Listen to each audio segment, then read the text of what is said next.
అయినా బట్టల కోసం ఇలా చేతులు కాల్చుకోవడం ఏంటి సరసు? అవి పోతే పోయాయి, మళ్ళీ కొనుక్కోవచ్చు కదా. బట్టల్ని కొనుక్కోగలను కానీ జ్ఞాపకాల్ని కొనుక్కోలేను కదా రాహుల్ బాబు. మీ దృష్టిలో మీరు నాకు కొనిచ్చింది చీర మాత్రమే. నా దృష్టిలో ఇది మీరు నాకు ఇచ్చిన తీపి జ్ఞాపకం.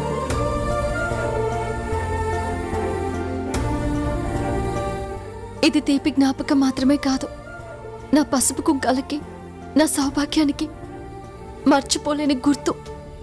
ఇది పెళ్లి చీర రాహుల్ బాబు. దీన్ని కూడా నేను కాపాడుకోలేకపోతే ఇంక మిమ్మల్ని, మన కాపురాన్ని ఎలా కాపాడుకోగలను?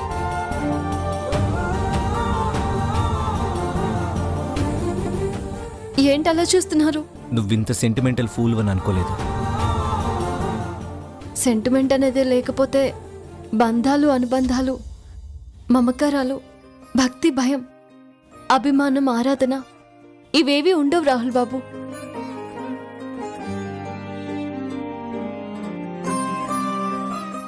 సెంటిమెంట్ అనుకోకపోతే తల్లి పిల్లల బంధాలే ఉండవు. మౌరుడు పసుపు తాడైన సౌభాగ్యం అనుకోకపోతే భార్యాభర్తల బంధాలు ఉండవు. నా వాళ్ళు అనుకోకపోతే మనుషుల మధ్య అనురాగాలు, ఆప్యాయతలు ఉండవు. మనల్ని, మన నమ్మకాల్ని, మన సాంప్రదాయాల్ని కాపాడుకునేది సెంటిమెంటే రాహుల్ బాబు. ఇప్పుడు మనం ఆలోచించాల్సింది నవ్యమ్మ గారి కోపం గురించి, నా చేతులు కాలడం గురించి కాదు రాహుల్ బాబు. మీ వాళ్ళకి మన పెళ్లి విషయం తెలిస్తే ఏం జరుగుతుందోనని ఆలోచించాలి. మనం చాలా పెద్ద గండ నుంచి బయటపడ్డాము. ఏం జరిగింది? మీరు నాకు బట్టలు కొనివ్వడానికి తీసుకెళ్లే ముందు జరిగిన గొడవకి కారణం ఏంటో తెలుసా? ఏంటి? మీ కాత్యాయని అంటే.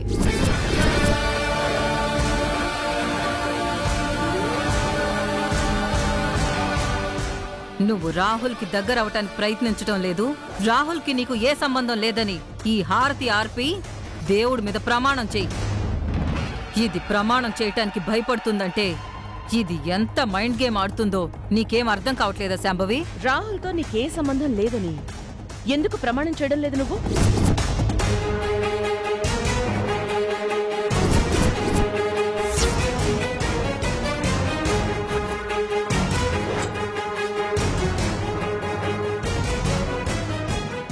చివర్లో వచ్చారు కాబట్టి మీకు ఆ విషయం తెలీదు. మరి నువ్వేం చెప్పావు? నిజం చెప్పనని మీకు చెప్పాను కాబట్టి నేను ప్రమాణం చేయలేదు రాహుల్ బాబు. మంచి పని చేసావు సరసు. థ్యాంక్ యూ వెరీ మచ్ సరసు. ఎందుకు? ప్రాబ్లం సాల్వ్ అయిపోయింది కదా, ఎందుకు ఏడుస్తున్నావు? ఏ ఆడదైనా ఇతనే నా భర్త అని భర్త గురించి చాలా గొప్పగా చెప్పుకుంటుంది. నాకలా చెప్పుకునే అదృష్టం కూడా లేదు. వాళ్ళలా అడుగుతుంటే నిజం చెప్పలేని దౌర్భాగ్యానికి చచ్చిపోదామనిపించింది రాహుల్ బాబు.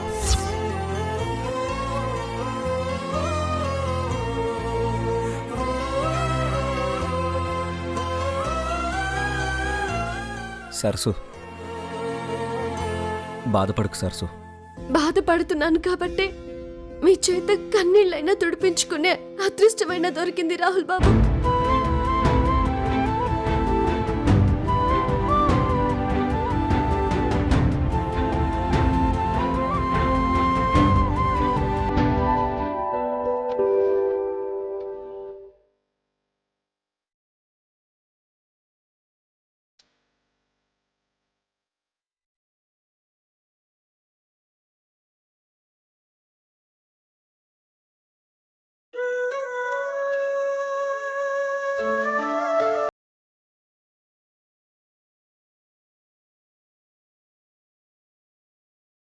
సరస్సు,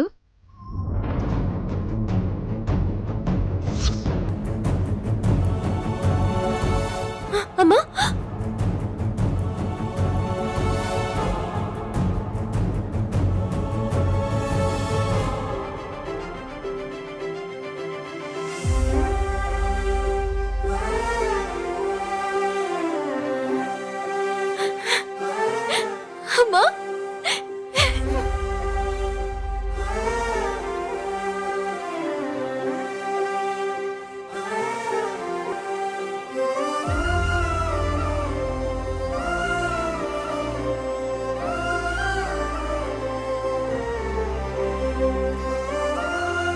మీ అమ్మనే అమ్మా. అమ్మా, నన్ను నన్ను చూడాలని వచ్చావా అమ్మా? కన్న పిల్లల్ని చూడకుండా ఏ తల్లైనా ఉండగలదా? అమ్మ ప్రేమని పొందే అదృష్టం నాకు లేకపోయిందమ్మా. రోజుకో గండం, గంటకో అవమానంతో బ్రతుకుతున్నాను. నాకు తోడుగా ఉన్నది నా కన్నీళ్లు తప్ప ఓదార్చే వాళ్ళు ఎవరూ లేరు. నన్ను కష్టాల్లో వదిలేసి ఎలా వెళ్ళిపోయావమ్మా? నిన్ను కష్టాల్లో వదిలి వెళ్ళిపోయానని ఎవరన్నారమ్మా? నీకు నేను తోడుగా ఉన్నాను కాబట్టే నీకొచ్చిన ప్రతి కష్టం నుండి నేనే నిన్ను తప్పిస్తున్నానమ్మా. నీ చెయ్యి నేను ఎప్పుడూ వదల్లేదమ్మా. నన్ను తలుచుకున్న ప్రతిసారి నేనే నీ ముందుండి నడిపిస్తున్నాను. అది నువ్వు తెలుసుకోలేకపోతున్నావు. అందుకే నేనే నీ ముందుకొచ్చాను. నా సరస్సు కళ్లల్లో ధైర్యం కనిపించేది, ఆత్మవిశ్వాసం కనిపించేది, దేన్నైనా సాధించగలనన్న కసి, పట్టుదల కనిపించేవి. అవన్నీ కనిపించాల్సిన స్థానంలో కన్నీళ్లు కనిపిస్తున్నాయేంటమ్మా? కన్నీళ్లే తోడుగా బ్రతకాలనుకుంటే అవి నీ ఆశల్ని, నీలో ఉన్న ఉత్సాహాన్ని చంపేసి నీలో ఆత్మస్థైర్యాన్ని చంపేస్తాయని నీకు తెలియదా సరస్సు? ఆనందానికి, సంతోషానికి బద్ధ శత్రువులే ఈ కన్నీళ్లు. కన్నీళ్లు కార్చడమంటే మన బాధల్ని చెప్పుకుంటూ ఎదుటివారు చూపించే జాలి, దయ, ఓదార్పుల కోసం మనం ఎదురుచూడ్డమే అవుతుంది. అది నీలాంటి వాళ్లు చేయాల్సిన పని కాదు. నా సరస్సు ఎలా ఉండేది? ఎంత ధైర్యంగా ఉండేది? కష్టాల్ని తట్టుకునేదానిలా, సమస్యలన్నిటినీ ఎదిరించేదానిలా ఉండేది. అవన్నీ మర్చిపోయావా? బాధపడుతున్నవేంటమ్మా? ఒక్క అరుణ్ బాబు గారికి తప్ప ఈ ఇంట్లో ఎవరికి నేనంటే ఇష్టం లేదమ్మా. ఎప్పుడు ఎలా నన్ను ఇంట్లో నుంచి పంపించేయాలా అని చూస్తున్నారు. పిచ్చిదానా, రావడానికి నువ్వెవరు? నిన్ను పంపించడానికి వాళ్ళెవరు?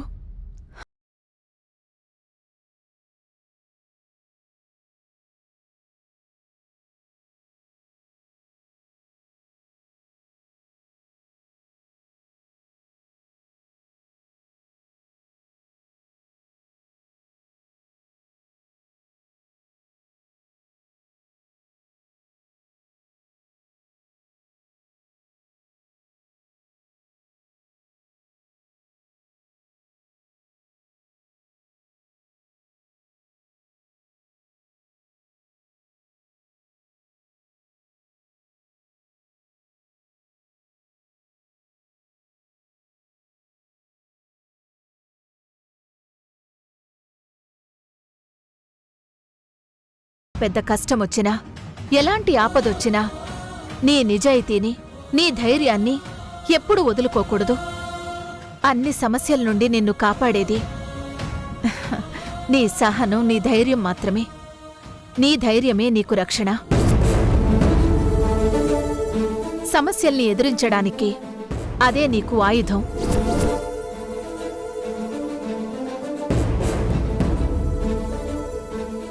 నేను చెప్పింది మర్చిపోవు కదా? మర్చిపోనమ్మా, మర్చిపోను.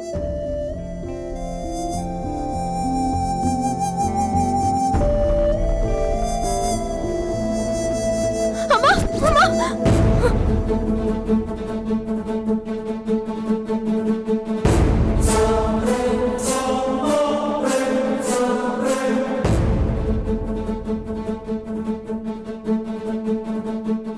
నువ్వు చెప్పింది గుర్తుందమ్మా. ఎట్టి పరిస్థితుల్లోనూ నువ్వు నాకిచ్చిన ధైర్యం వదులుకోనమ్మా, వదులుకోను.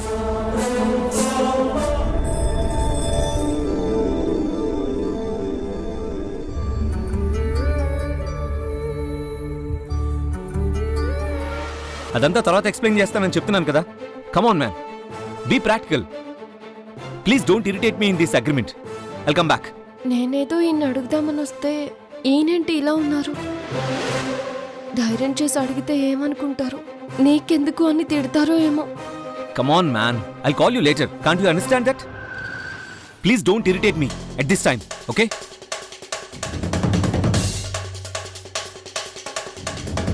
అసలు ఈయన కోపంలో ఉన్నారు, ఏమనుకుంటారో ఏమో.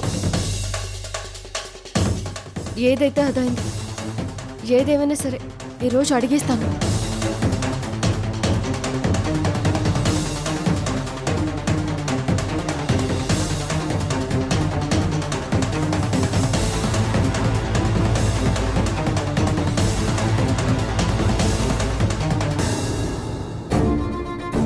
బాబుగారు కాపీ.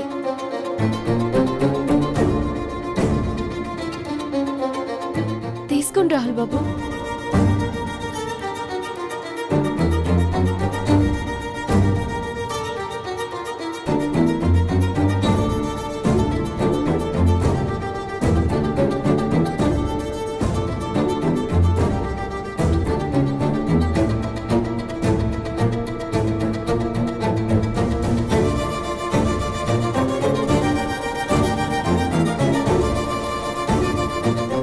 ఏంటి టెన్షన్గా ఉన్నావు? కాపీ బాగుందా అండి?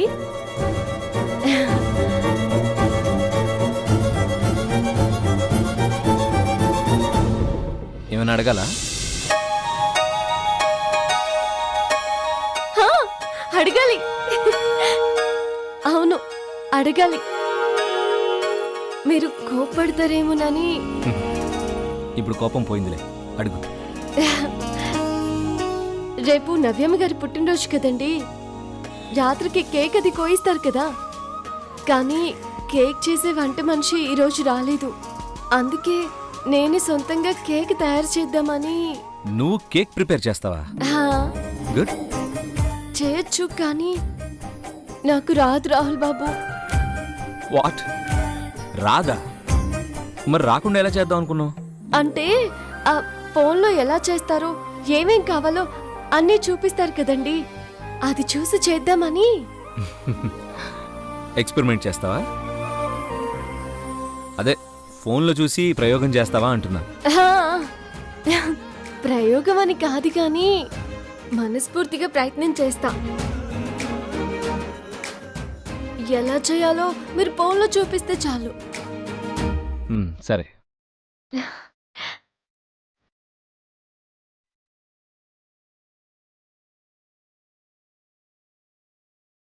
ఇదిగో ఈ వీడియో చూడు.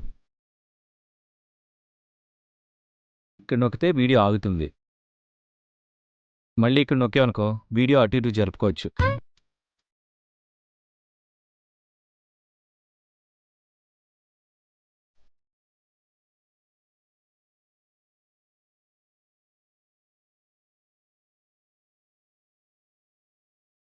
సరే బాబు, నేను వెళ్తాను.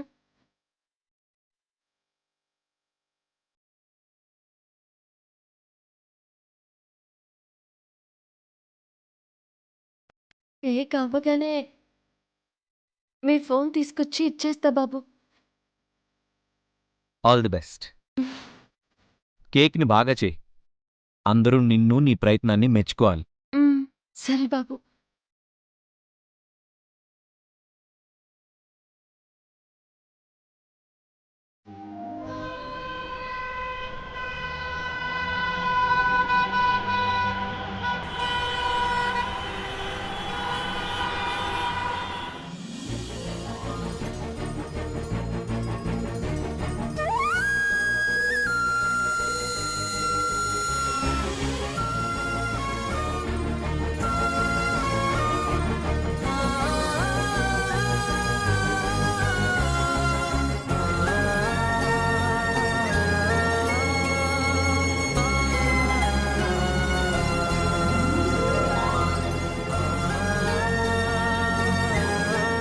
సరసు, ఇంకా- నువ్వేంటి కిచెన్ లో ఏం చేస్తున్నావు? రేపు మన నవ్యమ్మ పుట్టినరోజు కదా బాబు, కేక్ చేస్తున్నా. Wow, great. నేనేమైనా హెల్ప్ చేయనా? వద్దు బాబు, నేను ఫోన్ పట్టుకొచ్చాను, అంతా నేనే చేస్తా. సరే.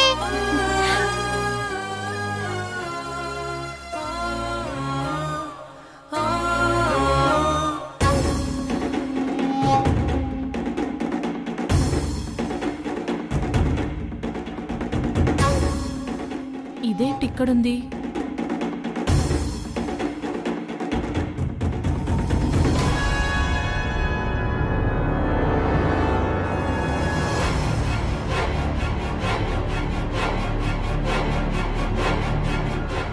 సరసు, ఉమ్, నువ్వు ఇలా ఫోన్ చూస్తూ కేక్ తయారు చేస్తున్నావు అని నవ్య ఆంటీకి తెలిస్తే బర్త్డే రోజు చాలా సర్ప్రైజ్ అవుతుంది తెలుసా?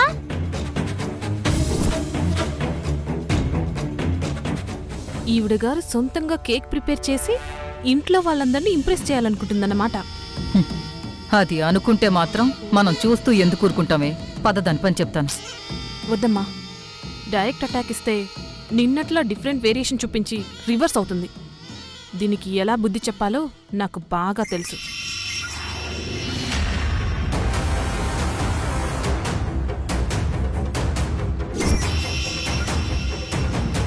రేపు మా ఇంట్లో బర్త్డే పార్టీ ఉంది, మీరంతా రండి. మనకి చాలా ఎంటర్టైన్మెంట్ ఉంటుంది.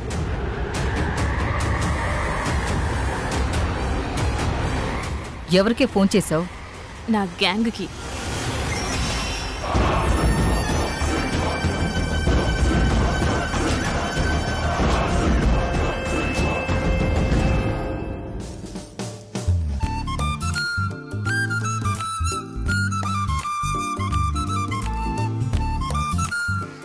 ఏంటి సరసు, కేక్ ఇలా వచ్చింది? అవెన్ లో పెట్టకుండా నేల అయిందంటే కేక్ రెడీ అయ్యేసరికి ఎలా అవుద్దో. ఏమో లక్కీ బాబు, అంతా ఫోన్లో చెప్పినట్టే చేశాను, మరెందుకు ఇలా పాడైపోయిందో. ఉండండి, మొదటి నుంచి మళ్ళీ చేస్తా. అంత టైం లేదు, మళ్ళీ స్టార్ట్ చేస్తే ఇంకా లేట్ అయ్యిద్ది. లేదు బాబు, తొందరగానే చేసేస్తా. ఏంటి చేసేది? ఇదేం 2 మినిట్స్ నూడిల్స్ కాదు. నా మాట విని బాబాయ్ హెల్ప్ తీసుకో. అమ్మో రాహుల్ బాబా, వద్దు. ఫోన్ తీసుకున్నందుకే భయంగా ఉంది. భయం ఎందుకు? బాబాయ్ని డైరెక్ట్ గా రమ్మను. మా బాబాయ్ కేక్ రెడీ చేయడంలో ఎక్స్పర్ట్, చాలా బాగా చేస్తాడు. అమ్మ బాబోయ్, రాహుల్ బాబు గారిని రమ్మని చెప్పడమే. ఇంకేమైనా ఉందా? సాంబవి అమ్మగారు చూస్తే నా పని అంతే. శాంబయ్య ఆంటీ ఏదో షాపింగ్ కి బయటకు వెళ్ళింది. నువ్వు టైం వేస్ట్ చేయకుండా బాబాయ్ హెల్ప్ తీసుకో.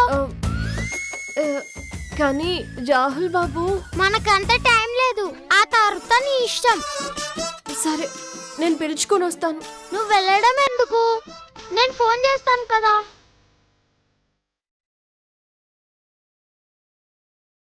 రింగ్ అవుతుంది.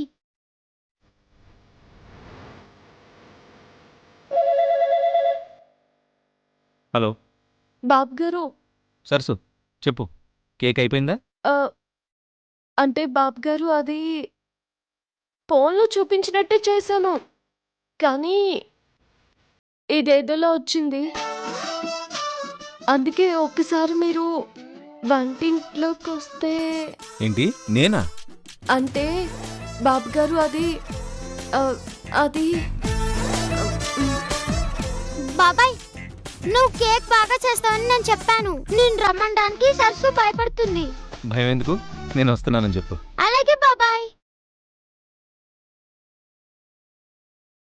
బాబాయ్ వస్తున్నాడు, మనకి ఇంకేం ప్రాబ్లం ఉండదు. హై ఫై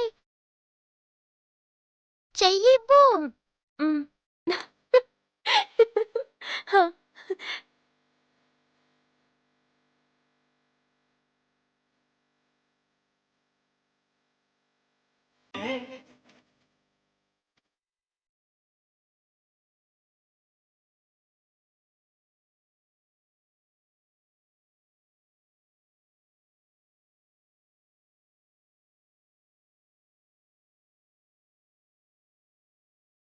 ఏయ్, ఏంటి అలా చూస్తున్నావు? నువ్వేదో చేసినన్నావుగా, ఏది?